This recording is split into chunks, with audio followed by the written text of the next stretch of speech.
Hi everyone, welcome to another exciting journey of knowledge. Today we are looking at the internal structure of the heart and the flow of blood within it. Deoxygenated blood from the upper parts of the body is brought to the heart via the superior vena cava, and the inferior vena cava brings deoxygenated blood from the lower parts. This blood enters the upper chamber called the right atrium. When the right atrium contracts, the blood is pushed into the right ventricle. When the right ventricle contracts, blood is sent to the pulmonary arteries. These arteries take blood to the lungs so that carbon dioxide can be removed and oxygen can be taken in.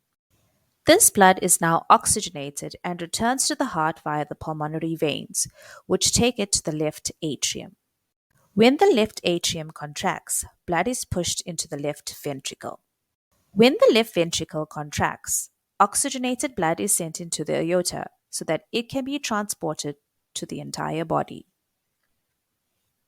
Valves are extremely important as they prevent the backflow of blood. The valve present on the right side of the heart between the atrium and ventricle is called the tricuspid valve. The valve present on the left side is called the bicuspid valve.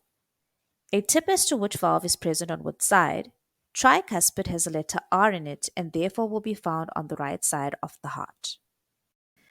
The septum separates the right and left sides of the heart, therefore ensuring that oxygenated and deoxygenated blood do not mix. The left ventricle wall is thicker than the right, and this is due to the fact that it requires more force to push oxygenated blood out of the heart as it will be supplying the entire body.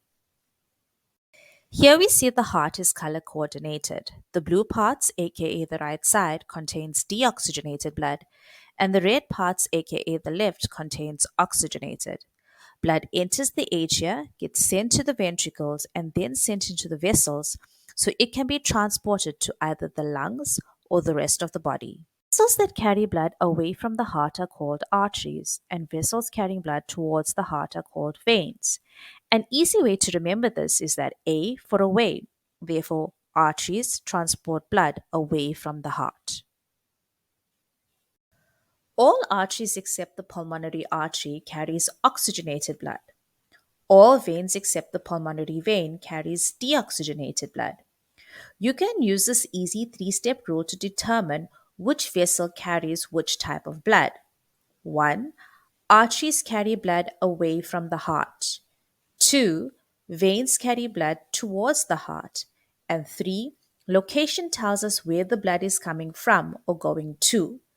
Once we know the purpose of the blood in a particular location, then we can determine whether it's oxygenated or deoxygenated blood in that vessel.